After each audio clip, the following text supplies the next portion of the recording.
morning, everyone. Welcome to chapel. As you can see, we have some new faces up on the stage. So they are going to be leading us in worship. If you all and stand will sing with us.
Well,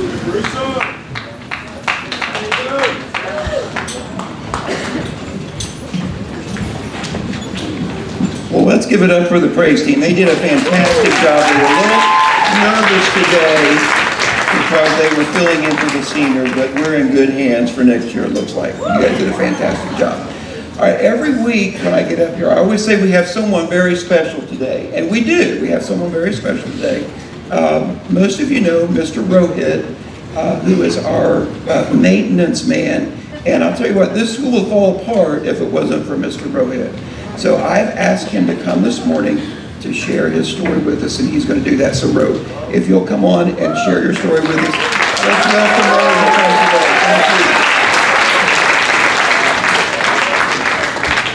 you. Well, I'm really nervous because it's been a long time that I've done this.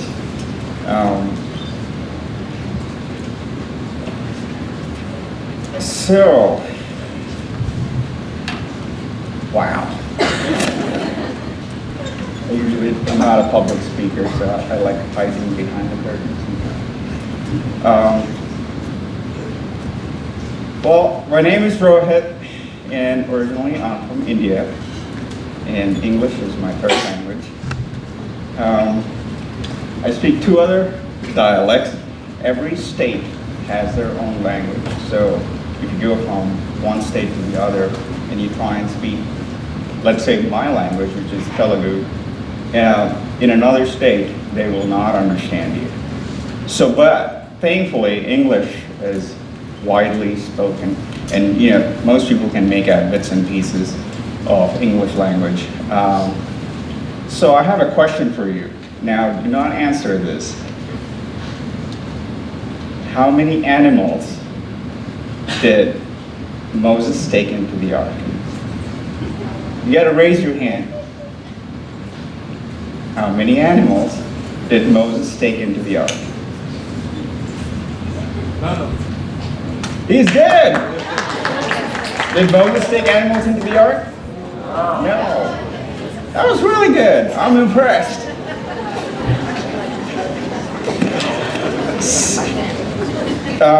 So I was born in the Nelapaty family, and we come from a generation. Have you heard of the caste system or caste system, however you want to say it?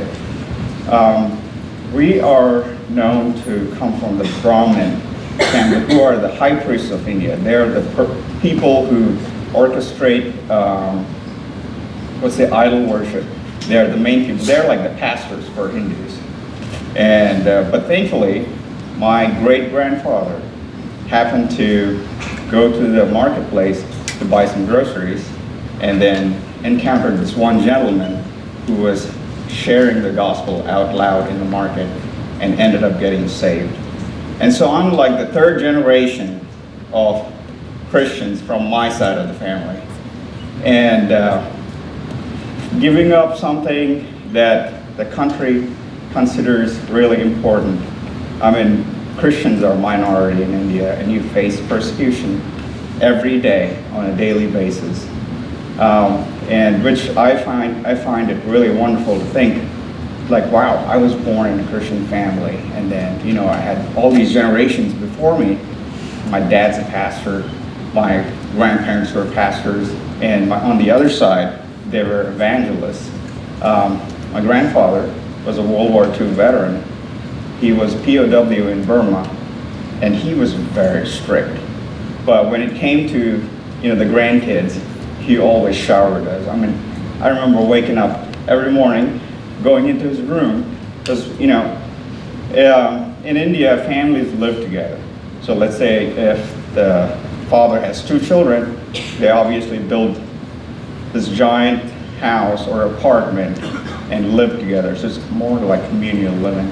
So I could run into my grandfather's house, if I wanted to.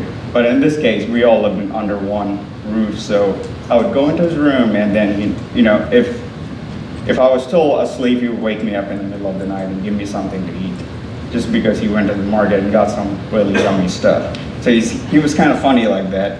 And I would see all these giant boxes of cookies in his room, because he would buy military surplus stuff.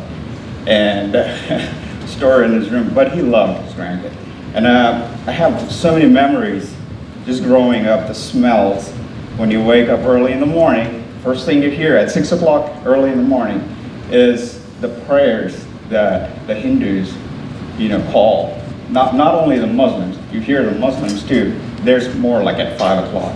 But the Hindus, you would hear the bells ringing at the Hindu temple, and then you would hear their prayers over the loudspeaker, which I know it's a weird memory to have, but that's the kind of stuff that I grew up in. I would go to the marketplace, and you would have all these vegetables vendors. You just walk down the street and you buy whatever you want. The smells of spices. India is known for spices. Hey, there's another thing. I'm not sure if you know this or not. Do you know which disciple made it all the way to India? Wild guess. Just throw it out. He doubted. Good job. Yeah, he came all the way down to the southern tip of India, made it up. But unfortunately, he died there because people killed him. But he affected a lot of people down there. And so the southern tip of India has very Catholic, but it's been influenced with different, kings and countries invading and the whole nine yards. But they still have a place where they say that's where St. Thomas died. So what was it like growing up in India? I watched growing up, television was in black and white. I had to go, every time I want to change the channel, I had to go up there, change that channel, and then I would hear the roosters crowing in the morning, and the city workers. Unfortunately, we have all these machines up here, but there, because we have a large population, and they would put people to work, and we would have city workers coming and cleaning the streets, and so there would be dust flying everywhere, and you're smelling all the smells from different people making breakfast. Oh, this yummy stuff. And then you would have vendors coming down the road to sell fish, to sell fresh vegetables, and then people would drop down their baskets, or they'd go out on the road and then buy what they wanted for that particular day. And then I walked to school every day. Let me take this thing off because excuse me while I walked to school every day. It was like we had to walk like about a mile every day, and then that was me and my sister, and she still lives in India with my parents. She's married. She has a child. So my dad, growing up, Dad was a missionary before he became a pastor. So he worked with these tribal groups of India called Banjaras. They would speak a different dialect. So he actually speaks 4 different languages. And he was here maybe about 6 years ago sharing his stories, and he's still in India pastoring and working with different tribal groups, and you hear some crazy stories from him. So I did not go to a public school. I went to a Catholic school, and the reason being public schools were not that great. Catholic schools offered a lot more, but the amazing thing about that is you also learn to know about Jesus. Because there, even though you hear so many stories of people being persecuted, in India we still have churches, and we have some of the largest church groups, and but we're still considered a minority as far as the Indian government goes. And I spoke to my dad just not too long ago, and he was saying the persecution is growing. The current chief minister is not cooperating. I mean, so he would just kind of, they're doing whatever they want at this point. Like, so they're limiting the amount of missionaries coming down and sharing the gospel, or let's say, church is coming down to help poor people. And one of the things in India is education.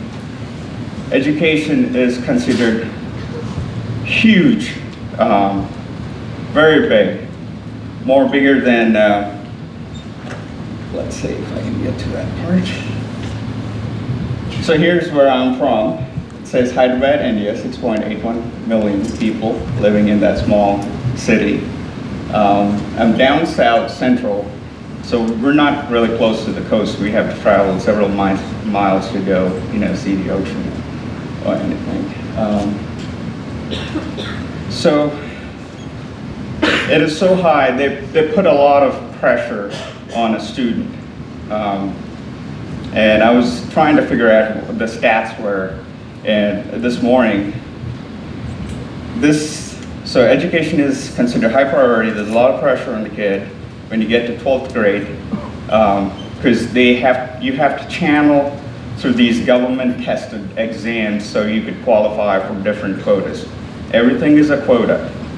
If you don't fit into these quotas, forget about it. So you either become a doctor, engineer, you have to have these scores, and everything is graded, even in a Christian family where you think they put a lot of effort in God and life, but education, you don't have education, you are nothing.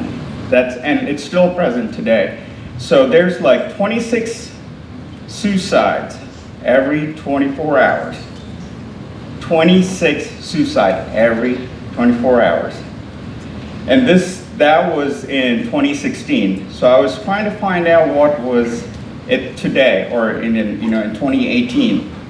And this was by Aditi Tandon, but anyway, WHO, World Health Organization, did a little research, and some other organizations like NGOs. So this one says the latest health statistics paint a grim picture of India's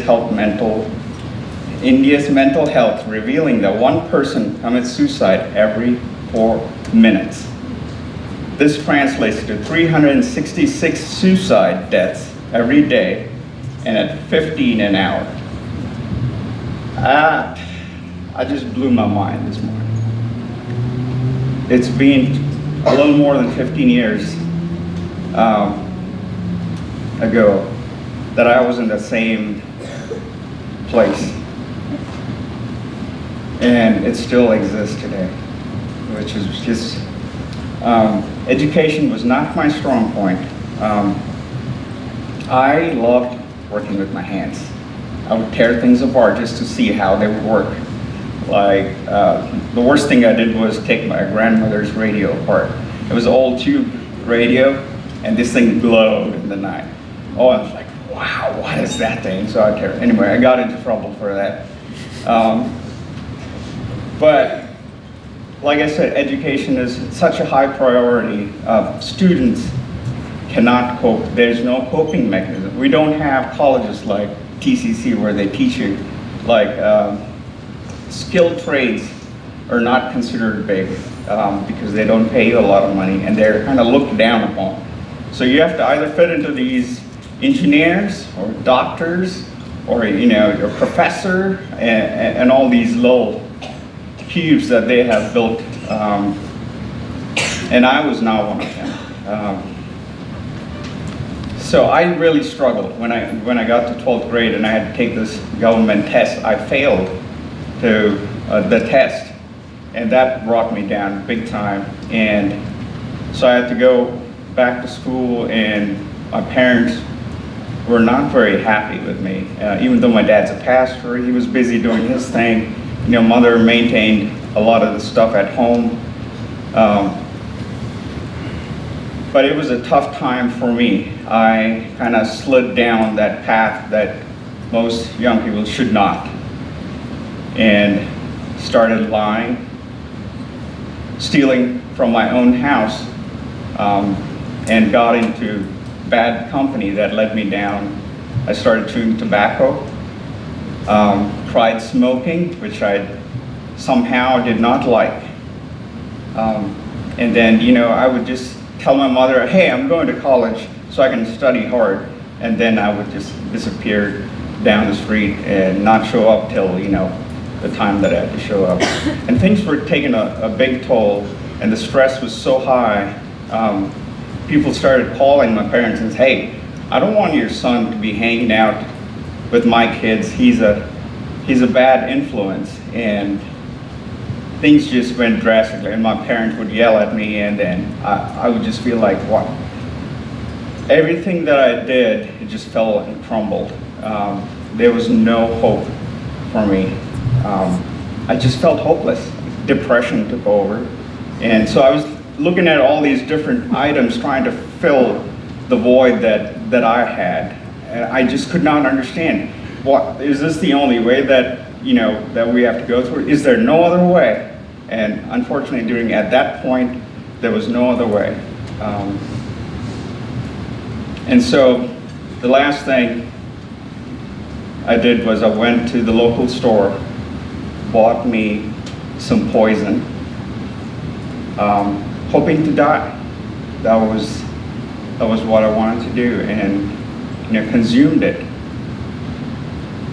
There was one thing that I was reminded of just before that, and that was that God held life, and it was up to Him whether to give it or to take it.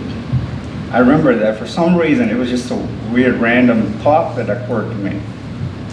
And so here I was at home, struggling, and depression, anxiety, these feelings of hopelessness that took over.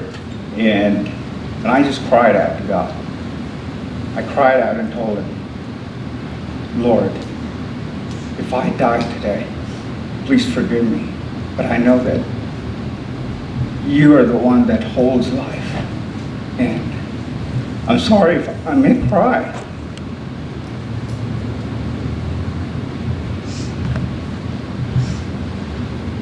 I submit myself to You. And I drank it. But you know what? I had to wake up the next day. I woke up the next day. I was in shock. It just, nothing made sense. It was like, excuse me, I just drank like 2 cases of whatever that was, and I should at least be in the hospital. At least I should feel like the doctor's examining me and see if I was okay. And nothing. I was okay.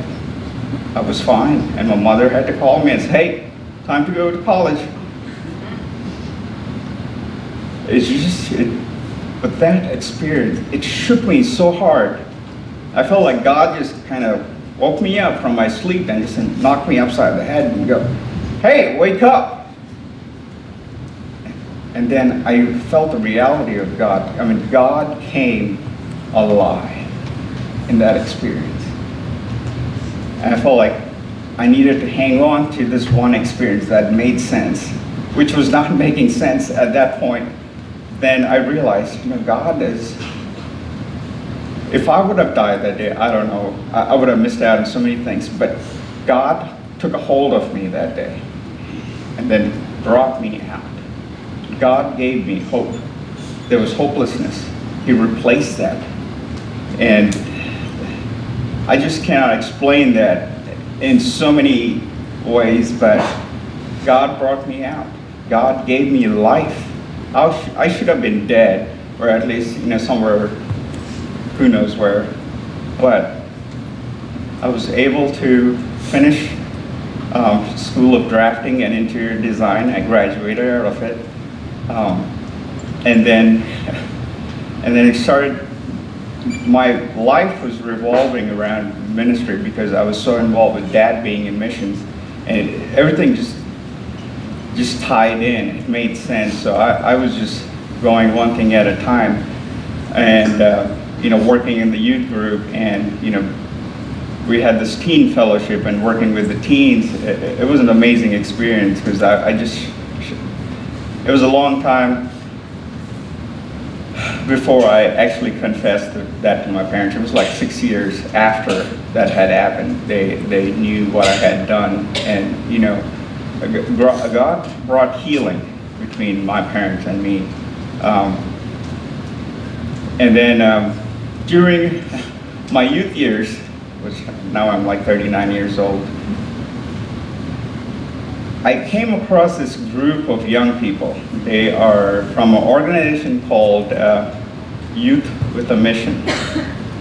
I don't know if you guys have heard of it, and every time they showed up at my church, this group of people would just I would be so attracted to them because they would share all these stories about God and how God was using them and God was providing for them. And I'm going, hello, what is going on? Is there a disconnect? Okay, here I am.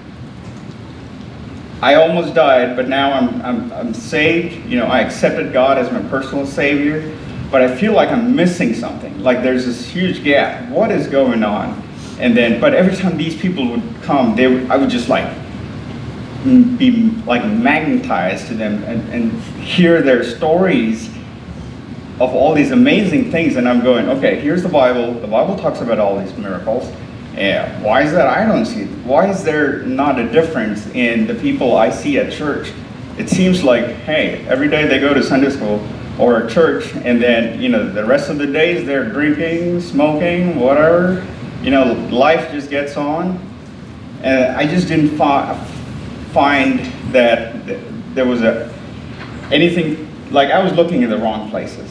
And then these people show up, and I feel like, okay, God's really working in these people. And so I told my dad, because so YWAM offers something called Discipleship Training School. And I said, Dad, I really want to go do this course. And then, so I went and did DTS. And one of the things that my dad did was, well, who's going to provide the money for you to go and do this course?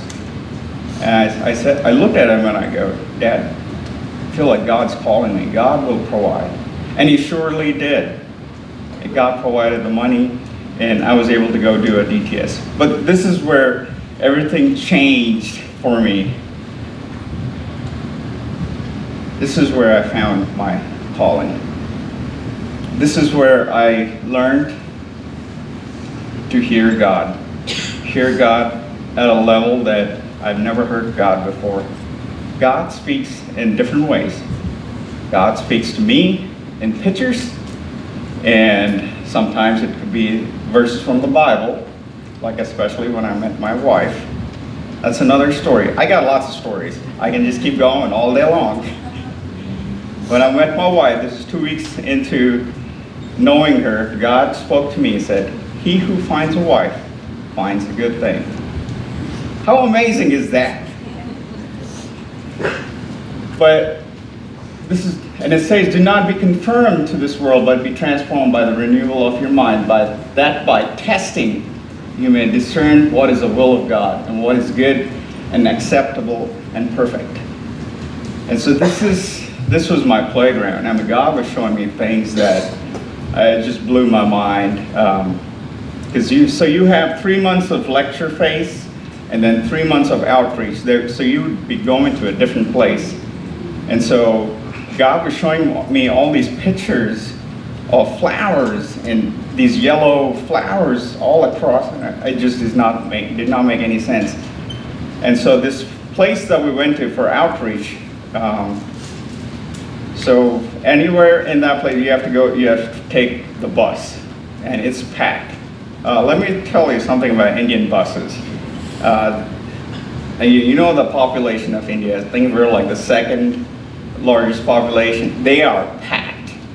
You just squeeze in trying to get into these little areas. And then you try and hold on to a bar, and that's it. But I mean, there are people pushing against you, and you don't know what's going to happen to your wallet, your bags, whatever. Things start flying. Yeah, that's the Indian bus experience.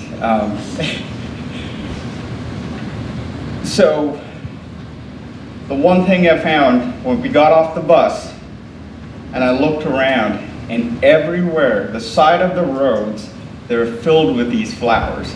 I mean, God, He just amazes me. He's into all these little details that you never think of all these details. God showed me those flowers. This was before, this was like 3 months before I actually seen the place. And it was amazing. And then I have to tell you this amazing story. You know what chai is? Okay, so in India, we make chai. We have the best chai in the world, I think. They call it chai tea here. Chai in Arabic is actually tea. So it's tea. So we're saying like TT, which is okay, it's all right. So we had like 5 of us, and we were on this missions outreach through YWAM. We were in this one place, and apartments are big. And we were working with this one local college, Bible college.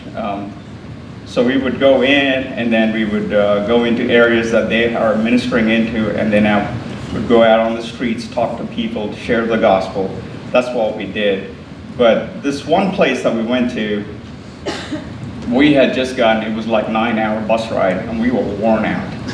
And we went to this one place, and in this apartment, there was nobody around except for the superintendent of the Bible school stayed, on the, which we call the ground floor, which is, here it's called the first floor.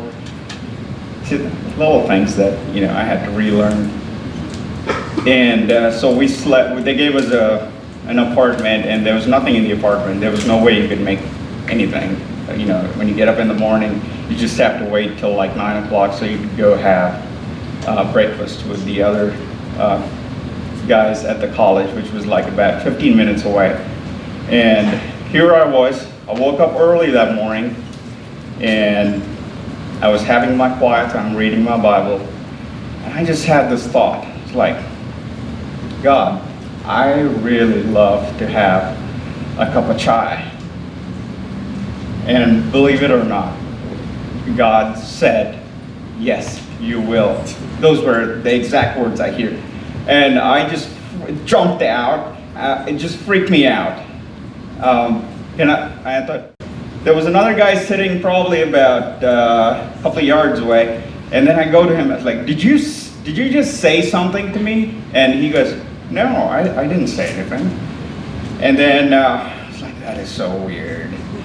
And just started reading my Bible, and then 10 minutes later, this lady from downstairs shows up with a bowl full of chai and cups. I was just blown away by that. Like, why does God care about chai? I mean, it is just one of those things that it's like a non-thinking thing. You just go get it. But in this place where it was impossible, God made it possible. But little things, and I can tell you another story. You know what a mint with a hole is?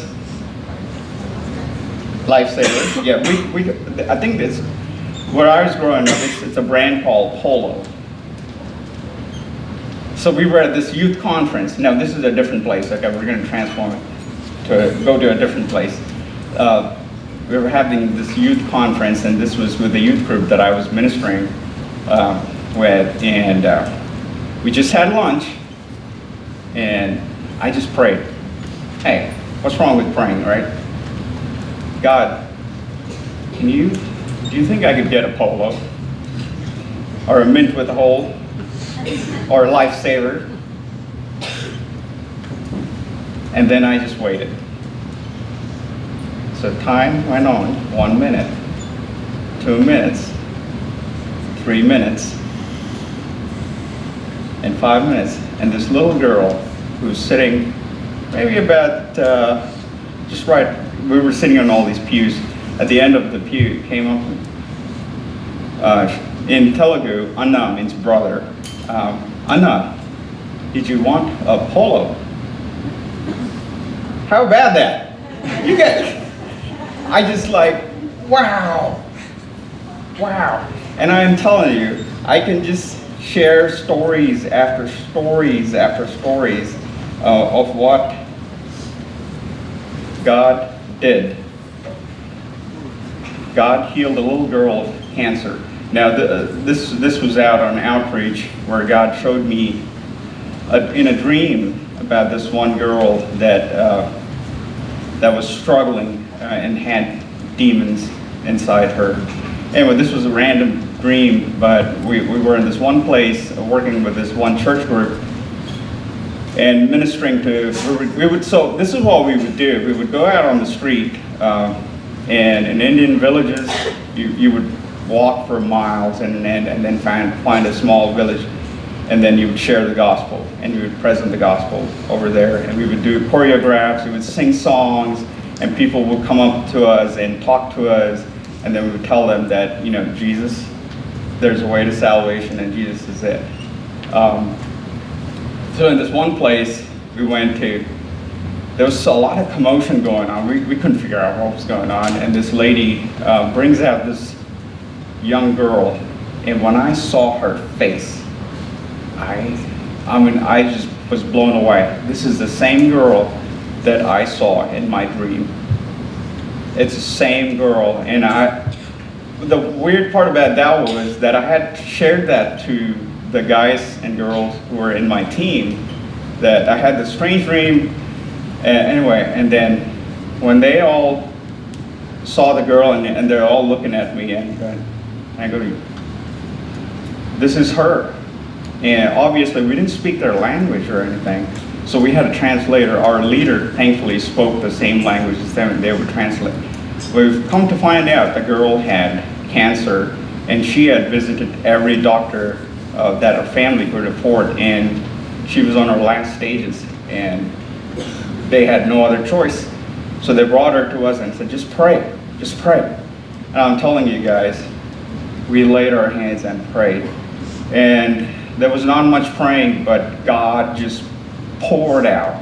I mean, it was like I had goosebumps, and I don't know if there's a feeling to how God does things. I don't know, I never put God in a box, because God does some really strange things, and that would blow your mind. And when we prayed and we left the place, and a couple of weeks later, all the church groups gathered in this one place, and we come to find out, and the crowd, there's probably about 2,000 people in this one place, and I mean, they were going crazy, and they were singing songs and praising God, and then so we're trying to find out, okay, what's going on, what is happening, and then the local pastor that was working with us during that time came and shared with us, hey, the girl that you guys prayed, you know, I found out that she is cured of cancer. And so the churches in that area, we were rejoicing and praising God. Now obviously we didn't see the girl, but that was some amazing stuff to see, visually feel, and know that God is continually working. And you know, when you read the Bible, sometimes you question, did this really happen? I mean, did the waters separate and the Israelites go through? I mean, just read that. God stretches the northern sky over empty space, hangs the earth on nothing. He wraps the rain in his thick clouds, and the clouds don't burst with weight. He covers the face of the moon, shrouding it with his clouds. He created the horizon. When he separated the waters, he set the boundary between day and night. The foundations of the earth tremble. They shudder at his rebuke. By his power the sea grew calm. By his skill he crushed the great sea monster. His spirit made the heavens beautiful, and his power pierced the gliding surf. These are just the beginning of all that he does, merely a whisper of his power. Who then can comprehend the thunder of his power? He determines the number of the stars. He gives to them all their names. Great is our Lord, abundant in power. His understanding is beyond measure. God made the earth by his power, and he preserves it by his wisdom. With his own understanding, he stretches out the heavens. When he speaks in the thunder, the heavens roar with rain. He causes the clouds to rise over the earth. He sends the lightning with the rain and releases the wind from his storehouses. Wow. As life goes on, we forget the things of God, the things of how powerful God is, and that I am not special. I'm just an ordinary guy, but God used me in all these. Every time we look at God, we try and put him in a box. You can't put God in a box. It's just too big. Thankfully, we have the Bible. And Bible, I cannot emphasize, people die for that book. People are killed each day for that book. Coming from a place like India, you're persecuted for that book. They don't like you. If you say you're a Christian, they're like, we don't want to deal with that. But the other negative side of that is they added to one of their gods. And it's amazing to see how God works in little things. God is into details. It talks about, the lilies of the valley and, the birds that God is providing. And so the biggest of them all was hearing God's voice. And being a Christian, if you don't have that, I feel like you're missing out on something. And you have to hear God, because it will change your life forever. So I went to Perth, Australia in 2004.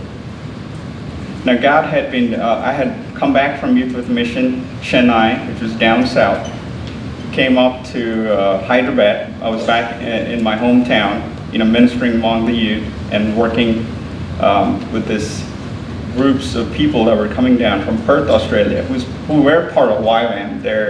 They were reaching out to different cultures around the world, and they had chosen, Hyderabad to be their next outreach program. So they would have sending teams and teams of people, and I would work with them as a translator.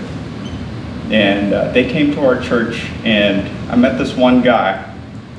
So we were in this vacation Bible school. Obviously, we were, doing the singing and, for the kids. And then he comes up to me and said, "Hey, God is calling you to Perth." I just looked at him and I was like, "You gotta be kidding me. I don't have any money anywhere."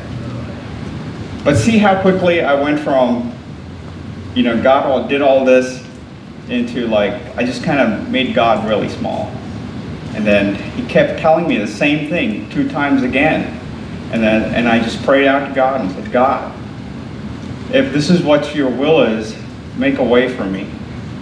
And then I had to see God make a way. I did not have money for my passport. So that was the first thing I had to get, was the passport. And then I said to God, "God, I need money for the passport." And so this one girl, that she didn't know nothing. She didn't know me from Adam at that point, but she came up to me and said, "God spoke to me. Here's the money." And she didn't know that I needed, a passport. And that was the right amount of money for the passport. And things like that. And then this one lady from Texas, Alice, Texas, supported me for the next 5 years I was with YWAM. And God took me from Hyderabad, India, who was now that I think, he did some amazing stuff, all the way from Hyderabad, India to Australia. And I've been around the world, been to places like Durban, South Africa, Mauritius, New Zealand. I've seen so many things, guys. I can't fit it all in here. It is, I have to tell you something though. So when I got to Perth, I didn't pack much luggage, so I was scratching my head like, okay, how am I gonna do this when I get to Perth? I guess I might have to make some money and buy clothes or something.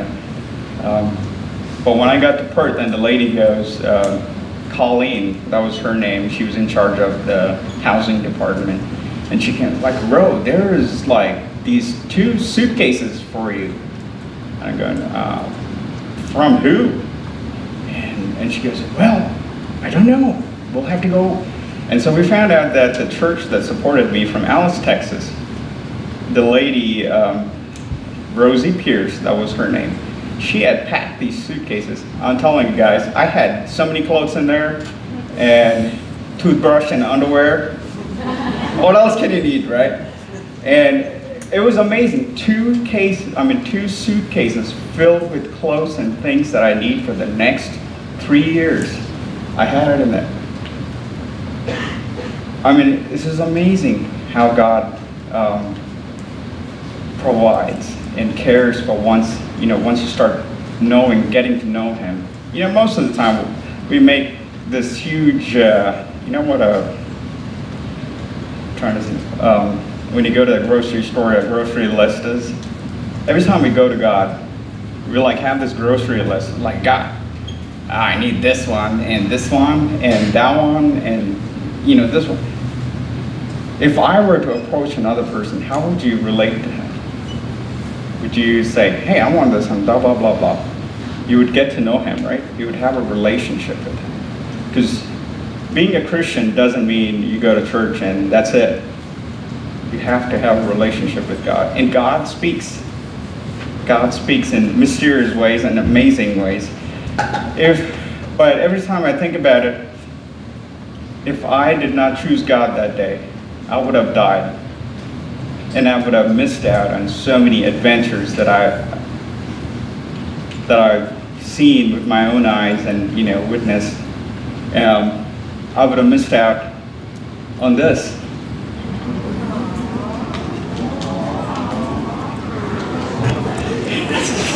I knew you were going to say that.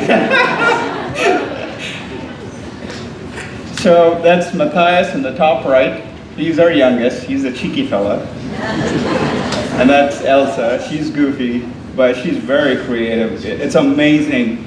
She's all into all these art things, and she draws stuff, and I'm going, okay, how in the world did you do that? And then here's Kirtan. Kirtan's all into soldier stuff. He likes his firearms and his guns and bombs. And then that's my wife, Sarah. I met her in Perth. I'm telling you, if I tell you all the stories that I know, we will not leave this place tonight. So I'm trying to condense everything and give it to you.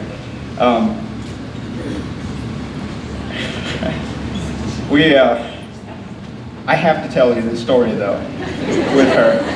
Oh, you want to know how I proposed to my wife? Yes. All right, I needed to hear a little louder. Yes. So this was a YWAM base. We had the team go out to Africa, and then we had a couple of people die in an accident. It's not a great start off. And some of them were actually very close friends of mine.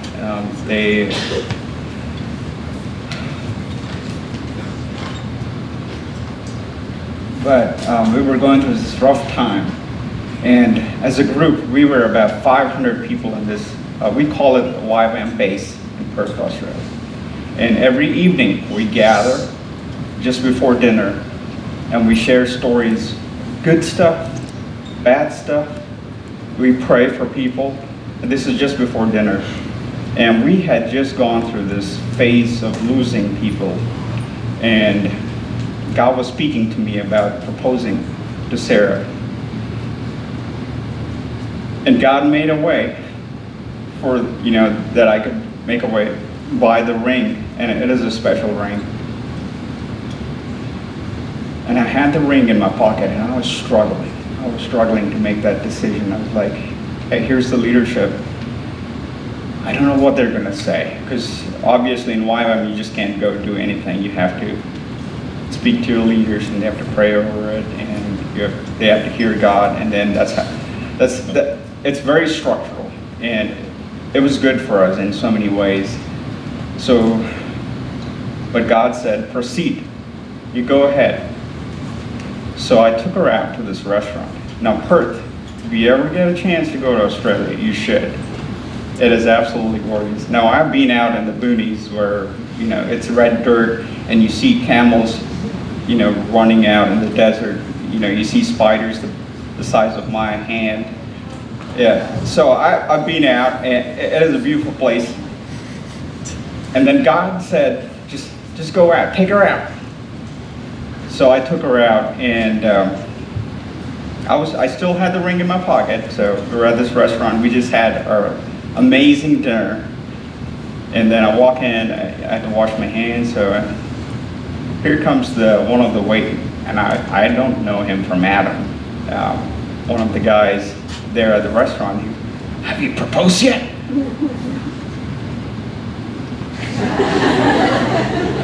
And he goes again. Have you proposed? Don't let her wait, man. You got to do it. I'm like, how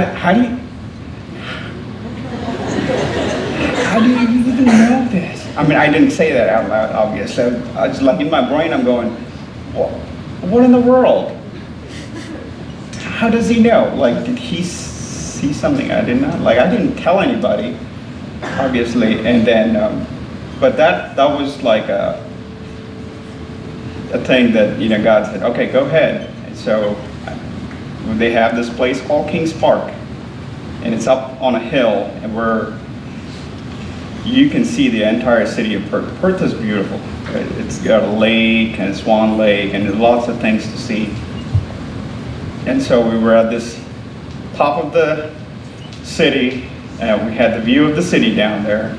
And then I knelt down on on my knee, and I said, Sarah, would you marry me? And she just busted out laughing. When you get my wife going, she just laughs hysterically, and it's uncontrollable. And so she was laughing for 10 minutes. Like, did you say yes?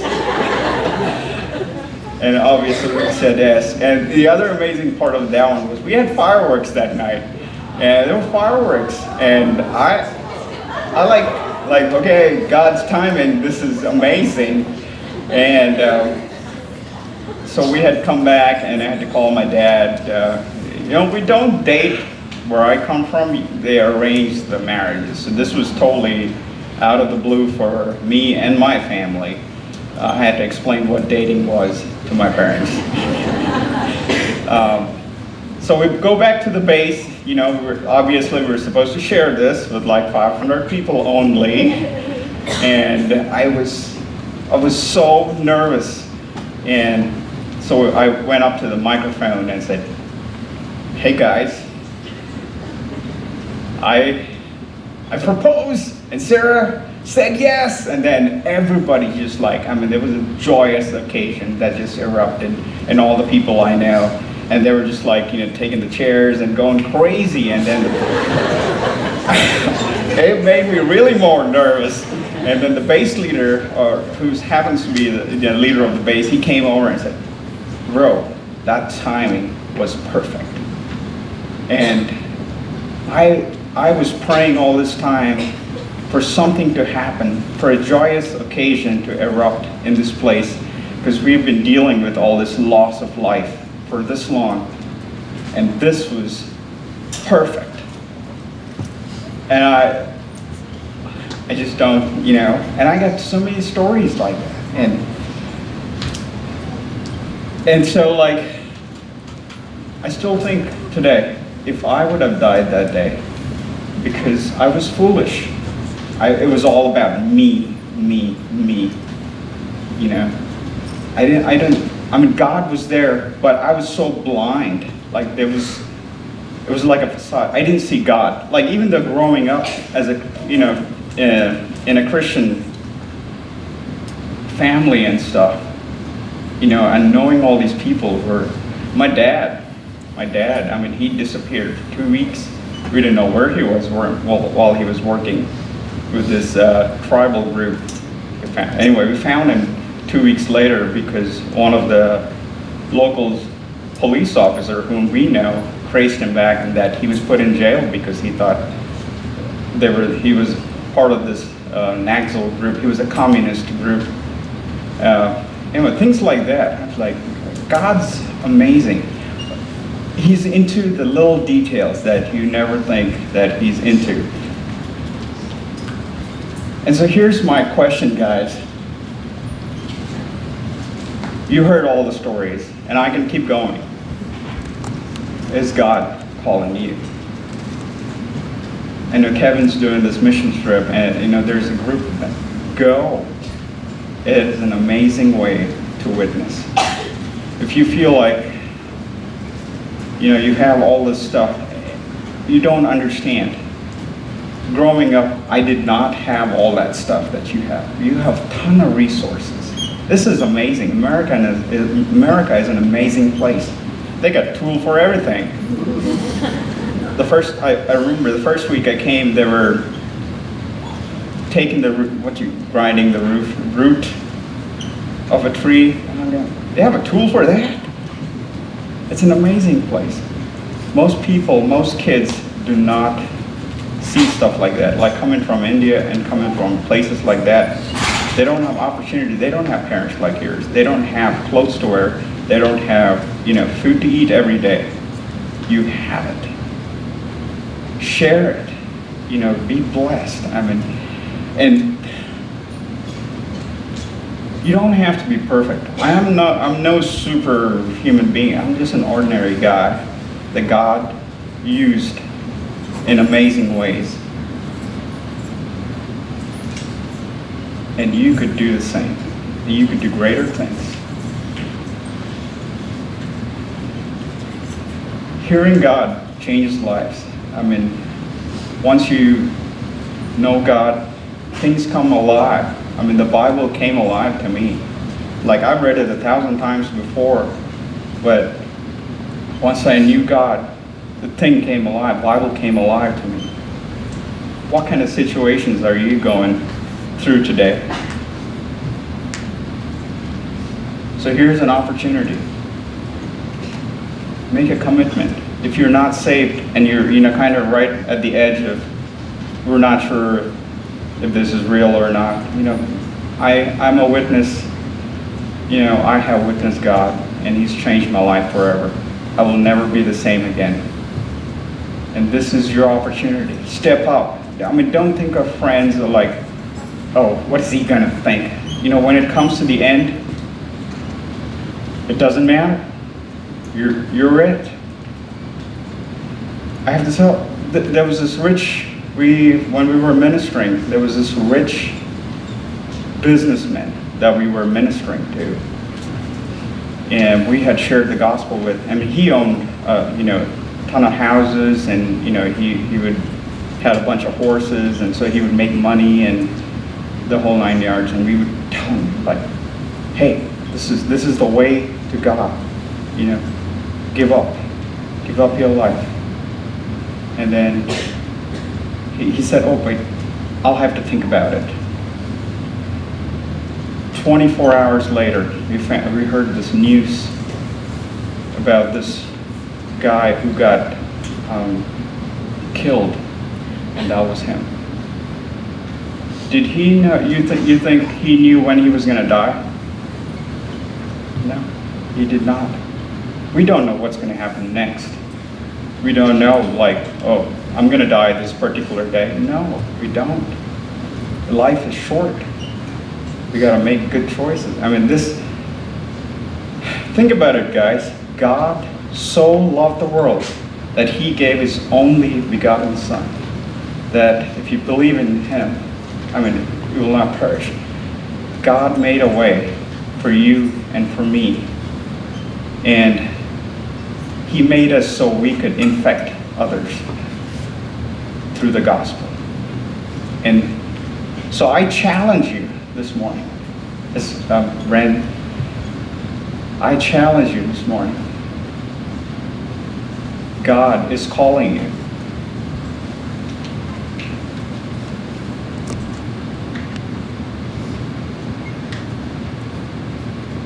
If you have not made the choice, this is it. I'm gonna say, there's nothing better out there. God is calling you.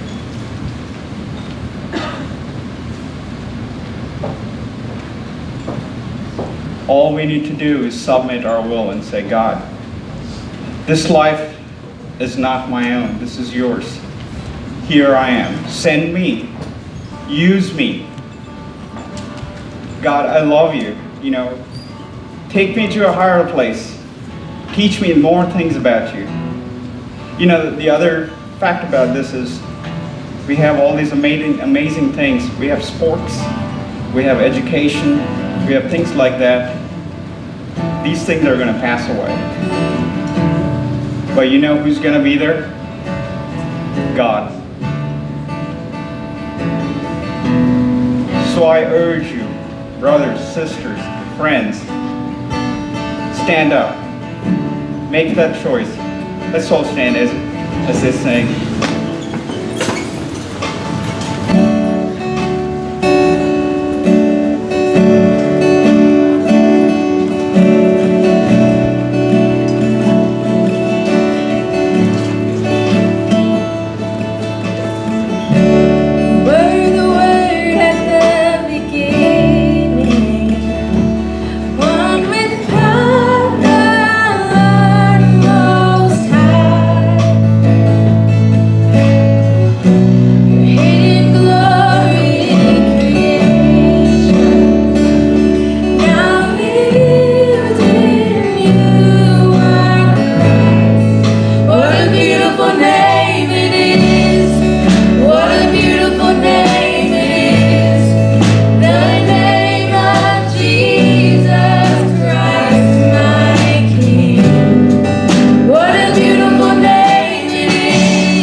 Thank you, Ro, for speaking to us today. And let's close in prayer. Father, I want to thank you so much for the powerful message that Ro shared with us this morning. Lord, thank you for sharing his life and his trials and tribulations, Lord, but most importantly, how you met him at every one of those trials and tribulations and how you had a greater plan. Lord, help us to realize that you have a great plan for each of us in here today, Lord. Help us not to look at ourselves only, as Rose said, but to see you and your picture. We just pray that you would bless the message now, bless your word, and bless us as we go throughout our day. In Jesus' name, amen.